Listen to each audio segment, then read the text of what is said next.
تو بابا تنها میمیره همو عباس بی تو قلبه. بسم الله الرحمن الرحیم. صلی الله علیک یا ابا عبدالله. السلام علی الحسین وعلى علي بن الحسين وعلى أولاد الحسين وعلى أصحاب الحسين وعلى زوار الحسين وعلى خدام الحسين صلى الله على الباكين على الحسين. امروز یک شنبه 14 مرداد مصادف با 29 محرم، روز دوم پیاده‌روی کاروان بزرگ نورالحسین علیه السلام شهرستان رام هرمز در کشور عراق هستش. همچنان بچه های موکب مشایع بزرگ نورالحسین مشقت ها و سختی های راه رو تحمل کرده اند به عشق آقا ابی عبدالله. این علمداران خوشقلب را که در پشت سر بنده مشاهده می کنید همچنان استوار و به عشق محبوب قلبها آقا ابی عبدالله علیه السلام همچنان این مسیر رو با تمامی مشقت‌ها پشت سر گذاشتن.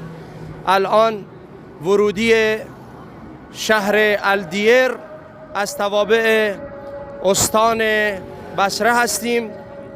کماکان علمداران رو پشت سر بنده در تصویر دارید. ان شاء الله روز به روز این پیاده روی رو خدمت شهروندان عزیزم، رام هرمزیای عزیز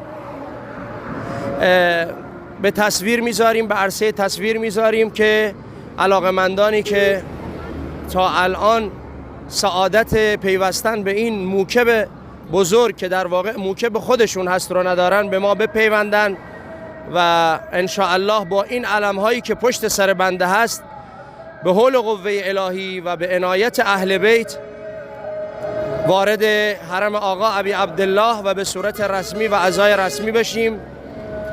ان شاء الله حضرت زهرا سلام الله علیها این قلیل رو، این کوچیک رو از ما به نحو حسن قبول کنند به برکت صلواتی بر محمد و آل محمد. البته دیروز که روز اول ورود این موکب بزرگ در استان بصره بود، با استقبال بسیار با شکوهی از جانب هیئت مکرم و معزز فرهنگی مذهبی امام خمینی رحمت الله تعالی علیه با عده‌ای از روحانیون با استقبال شدیدی، با استقبال خیلی عظیمی مواجه شد که الحمدلله از برکات اهل بیت علیهم السلام هستش.